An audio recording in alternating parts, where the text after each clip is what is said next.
Dulu kan pernah tenggelam. Ingat nggak kasus Pernah, Ratu tapi Harhari itu, Pak? segini. Waktu saya baru jadi, Cuma itu kan nggak di semua daerah, Pak. yang bawah kena. Iya. Monas kan semua kerendam. Nah, jadi waktu itu Ratu Harhari kan, dia gini, tuh, Pak. Itu tanda ketip mungkin dikerjain orang ya. Dia Belanda ada bikin satu apa SOP lah gitu ya. Di karet kan ada Manggarai. Manggarai kan ada pintu. Manggarai pintu itu dibikin karena dia membuat kanal banjir barat. Di situ ada pintu karet. Nah, ini kan Ciliwung. Jadi dulu Belanda kenapa? Sudah tahu belum podcast dari Bapak Ahok berbicara soal kebanjiran yang ada di DKI Jakarta? Yang saya kira mestinya ini membuat Bapak Pramono Anung dan Rano Karno malu. Karena di sini Bapak Ahok berbicara tanggul, berbicara soal bagaimana penanganan kebanjiran. Sementara kita tahu pada saat Pak Dul atau Pak Rano Karno ditanya soal Gensi Walk, itu jawabnya udahlah, nggak usah muluk-muluk. Itu alibi, teman-teman, atau iltifat mengalihkan pembicaraan, bukan iltifat dalam pengertian balago itu ya. Tapi secara bahasa itu pengalihan jawaban. Coba mari kita perhatikan atau kita saksikan terlebih dahulu jawaban dari Pak Dul, siapa namanya? Jawaban dari Pak Ahok pada saat podcast dengan Bang Densu, teman-teman ya. Kita lihat Jakarta itu kan kebanjiran tuh seolah-olah menjadi persoalan yang tak pernah selesai. Kali ini ada gagasan dari Pak Ahok yang saya kira mestinya Bapak Pramono Anung bisa belajar. Ya, coba kita lihat dulu nih. Kenapa? Karena warga Jakarta juga kalau misalkan hujan dipanggil Kang Dedi, Kang Dedi. Sementara kalau kita lihat yang ada di Jawa Barat itu kian membaik. Bangli diurus, jalanan diurus. Infrastruktur keren lah pokoknya Jawa Barat ya di era KDM ini. Coba kita lihat Jakarta dulu nih, silakan. Ada pertanyaan dari ini netizen deh. Mana tadi ada yang mau ditanya? Ini apa masalah banjirnya sampai ke Monas? Maksudnya apa tuh? Bisa banjirnya sampai ke Monas. Jadi kalau di sana hancur. Itu kan diukur. Jadi kalau diukur, kan gini kan, misalkan miring gitu kan. Kalau sini Monas, kalau lautnya, misalnya Monas ketinggian katakanlah, misalnya ya. Misalnya. Dia di bawah 50 cm dari muka laut. Kalau lagi muka laut Monas gitu. Kalau ini jebol, berarti laut kan sejajar sampai di sini dong. Kena tuh. Berarti Monas ya kerendam 50 cm. Kan air kan rata. Air kan nggak mungkin miring-miring kan, dia pasti rata. Makanya istilahnya dari permukaan laut DPL kan, tinggi dari permukaan laut. Ada nggak Pak kemungkinan dari pengalaman Bapak dulu bahwa Jakarta bisa tenggelam? Dulu kan pernah tenggelam. Ingat nggak kasus Pernah, Ratu Harhari itu, Pak? Waktu saya baru jadi. Cuma itu kan nggak di semua daerah, Pak. Yang bawah kena. Monas kan semua kerendam.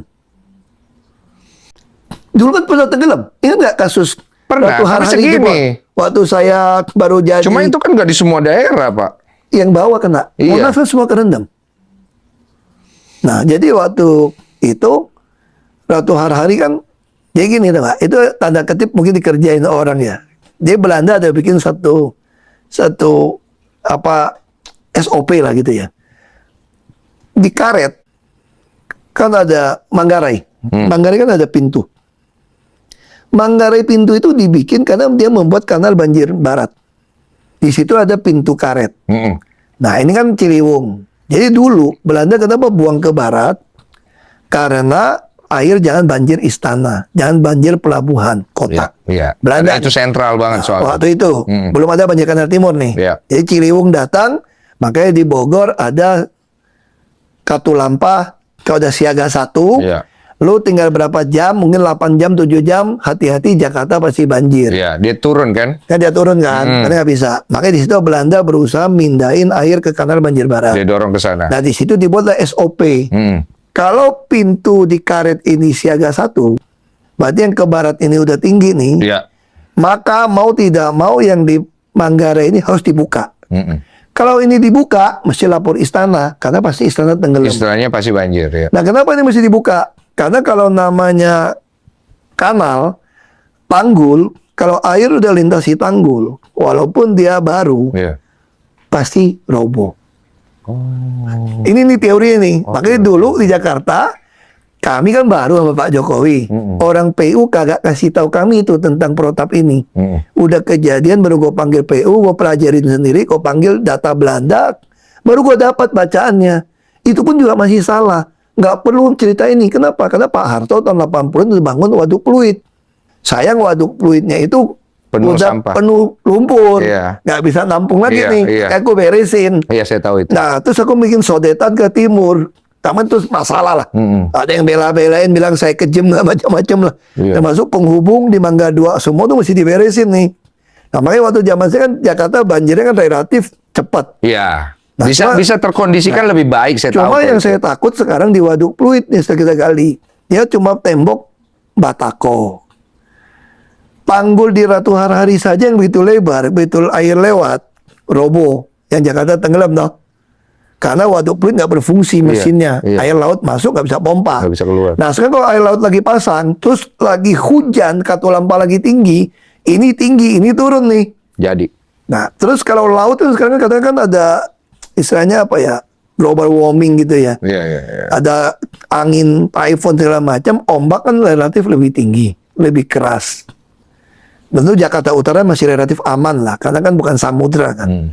Tapi kalau dia tambah tinggi, tanggul yang kecil tipis ini, air laut udah melintas terus, roboh nggak? Roboh. Terus. Nah, itu yang saya khawatirkan. Itu sama. Saya kemarin ngelihat, saya Pasti bilang kalau tinggal dia- masalah kalau roboh dia loh ini. nggak mintas, nggak nyebrang, Iya. cuma dung, Roboh. masih kita tambal, itu aja bisa roboh. Tapi Roboh. masih lu bisa bilang, gua bisa tambal pakai Siapa pasir mau lah. bisa tambal dalam waktu secepat itu tiba-tiba the cracks gitu? Kalau dia melintas, Hmm. kan semua pasir kegerus, air kan, Iya. Masuk. batu aja lobang kok. Jadi makanya saya bilang, yang kasihan rakyat miskin yang mati. Orang kaya mah rumahnya tinggi-tinggi. Jadi laut tiba-tiba Ada nggak Pak kemungkinan dari pengalaman Bapak dulu bahwa Jakarta bisa tenggelam? dulu kan pernah tenggelam. Ingat nggak kasus Pernah, Ratu tapi Harhari itu, segini. Pak? Waktu saya baru jadi Cuma itu kan nggak di semua daerah Pak. yang bawah kena. Iya. Monas kan semua kerendam. Nah, jadi waktu itu Ratu Harhari kan jadi gini tuh, Pak. Itu tanda ketip mungkin dikerjain orang ya. Dia Belanda ada bikin satu apa SOP lah gitu ya.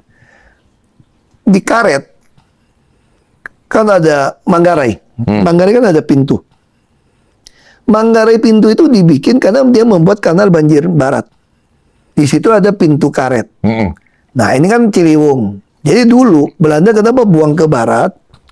Karena air jangan banjir istana, jangan banjir pelabuhan kota. Iya. Belanda Karena itu nih. sentral banget soalnya. Waktu itu Hmm. belum ada banjir kanal timur nih. Iya. Jadi Ciliwung datang, makanya di Bogor ada Katulampa, kalau ada siaga 1, Iya.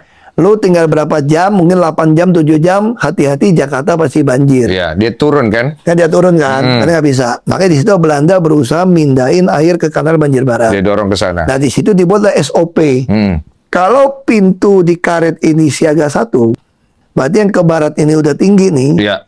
maka mau tidak mau yang di Manggarai ini harus dibuka. Mm-mm. Kalau ini dibuka, mesti lapor istana, karena pasti istana tenggelam. Istilahnya pasti banjir ya. Nah kenapa ini mesti dibuka? Karena kalau namanya kanal, tanggul, kalau air udah lintasi tanggul, walaupun dia baru, Iya. pasti roboh. Ini nih teori ini. Makanya dulu di Jakarta, kami kan baru sama Pak Jokowi. Orang PU kagak kasih tahu kami itu tentang protap ini. Udah kejadian baru gue panggil PU, gue pelajarin sendiri, gue panggil data Belanda, baru gue dapat bacaannya. Itu pun juga masih salah. Nggak perlu cerita ini. Kenapa? Karena Pak Harto tahun 80 itu bangun waduk fluid. Sayang waduk fluidnya itu Penuh udah sampah. penuh lumpur. Iya. Nggak bisa nampung lagi Iya, nih. iya. Aku beresin. Iya, saya tahu itu. Nah, terus aku bikin sodetan ke timur. Taman terus masalah lah. Ada yang bela-belain bilang saya kejem lah, macam-macam lah. Iya. Termasuk penghubung di Mangga 2 semua tuh mesti diberesin nih. Nah, makanya waktu zaman saya kan Jakarta banjirnya kan relatif cepat. Iya. Nah, Bisa terkondisikan lebih baik, saya tahu. Cuma kok yang itu. saya takut sekarang di waduk fluid nih setelah kita gali. Dia cuma tembok batako.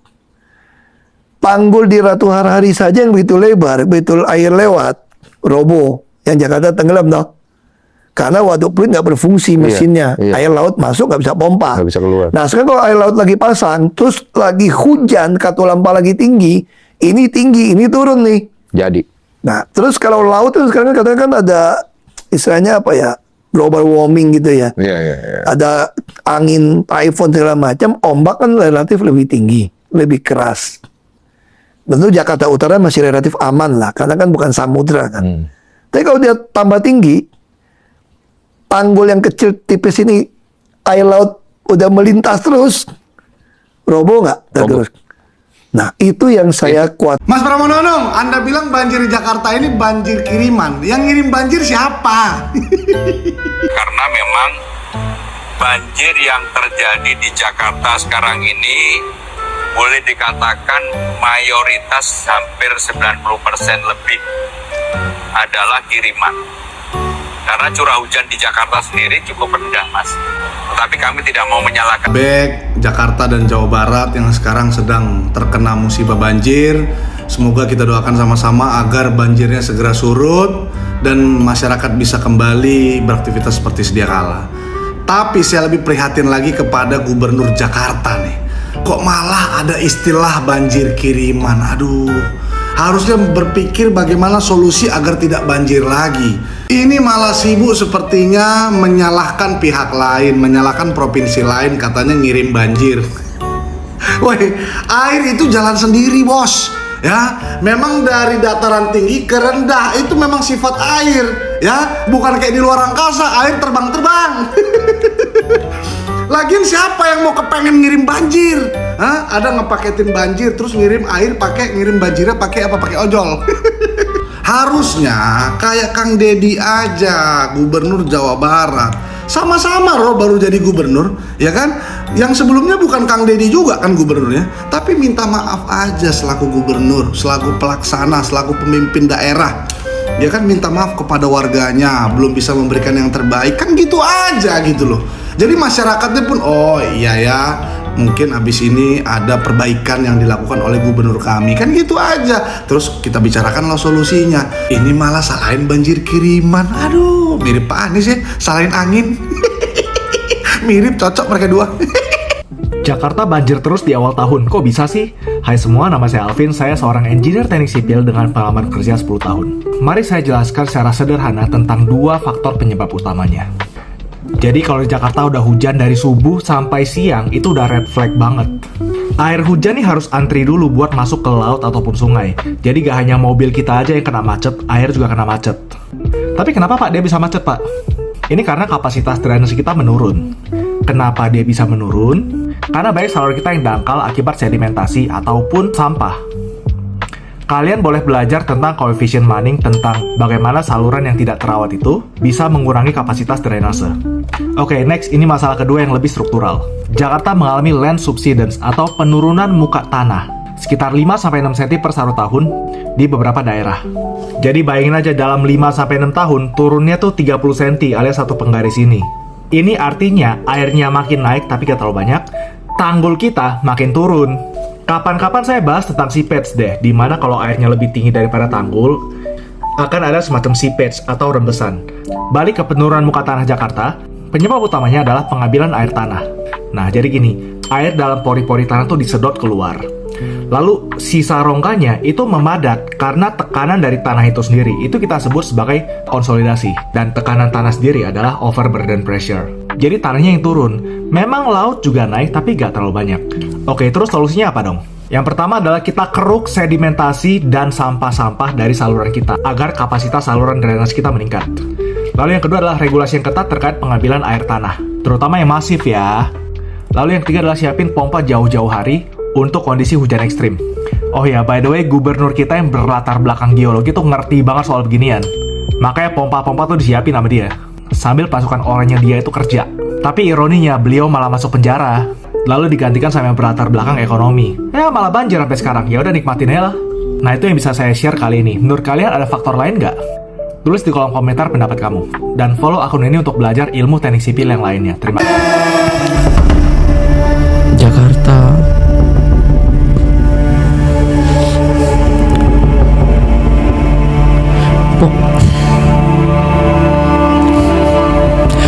izin, airnya nih, hujannya nih luas, dari mana-mana ngumpul. Mesin pompanya ini, nah ya syukur sih ya, minimal kan ada penanganan gitu ya. Cuman maksud gue nggak sebanding banget sih, lagian juga udah rata. Aduh. Luar biasa ya.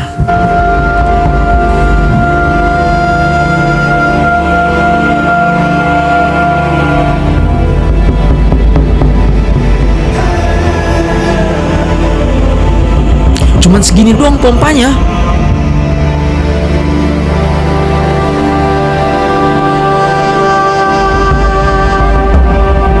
Ini mah mau dipompa sampai 5 jam sampai sehari juga menurut saya mah kayaknya nggak surut-surut deh.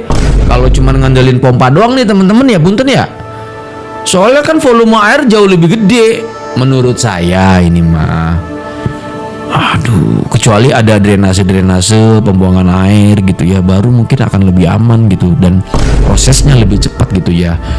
Sebagian lari ke drainase ya entah kemana gitu kan pembuangannya, sebagian dilempar ke kolam ini kan kayak kolam nih guys ya. Terus juga kolamnya tinggi banget ini, airnya udah volumenya udah beh.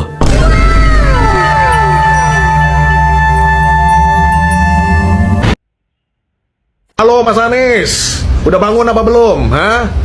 Nah, lihat Jakarta hari ini ya. Inilah rekam jejak terbaikmu ya. Hari ini Jakarta tenggelam, banjir di beberapa titik. Perhatikan, inilah warisan dari Mas Anies ya. Gubernur sekarang nggak ngerti ngapain kawan-kawan ya. Lagi ngapain gubernur sekarang ini? Kami mendapatkan beberapa laporan di beberapa titik kawan-kawan banjir. Luar biasa ya. Ini buat Genji, buat bocil-bocil baru lahir, supaya kau mengetahui rekam jejak si Mr. DP 0 besar ini ya. Nah, biar tahu rasa ya. Nah, apa? Halo Mas Anies. Disurutin Mas, kemacetan jalan diurain.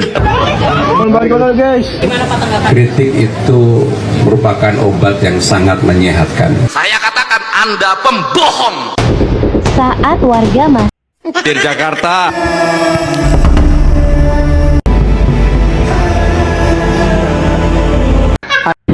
Mana orang yang suka panggil hujan kulu macam itu? Tengok, apa macam kawan-kawan ini sudah turun. Siapa? You orang betul-betul telur. Oh, kita mau kerja pun tak boleh. Tengok, semua lecak. Oh, baru pukul berapa sudah turun hujan. Oh, banyak telur. Lagi satu kawan-kawan dilebar loli ya. Lagi dia orang pergi kerja tak ada mandi menyala. Uncle tahu. Betul punya Uncle cakap, dia orang pergi kerja tak ada mandi. Basuh muka pun tak ada. Macam inilah. Tengok hujan turun. Dia orang punya pasal semua. Dilebar loli punya pasal. Kalau dilebar mesin okey, mandi. Dilebar loli punya pasal semua lah. Oke, itu dia ya. Sebuah podcast yang saya kira bisa membuat Bapak Pramono Anung merenung dan bisa belajar mestinya. Karena kasihan kalau kita melihat kebanjiran yang ada di DKI Jakarta. Yang menjadi korban, yang menjadi pihak yang dirugikan adalah warga lagi. Mereka bayar kendaraan, mereka bayar pajak kendaraannya, mereka bayar macam-macam, tetapi akses yang dilalui pada saat musim hujan begini, ini kebetulan saya memang berada di bagian Jawa paling barat teman-teman, ya kan? Dan sekarang memang sedang hujan sekali. DKI Jakarta itu kalau hujan begini terus-menerus tuh kebanjiran teman-teman. Kasihan orang-orang yang ada di sana berlalu lalang, bekerja, yang mungkin mereka juga dari daerah-daerah, motornya masih kredit, mobilnya belum lunas, tapi sudah servis mesin. Mesinnya turun. Kenapa? Karena kena banjir. Apalagi kalau itu banjir laut, yang kadar garamnya tinggi, itu cepat sekali merusak mesin. Gila loh. Ya.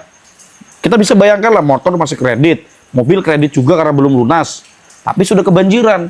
Sudah servis sana sini, dijual pun jadi murah. Kasihan kan?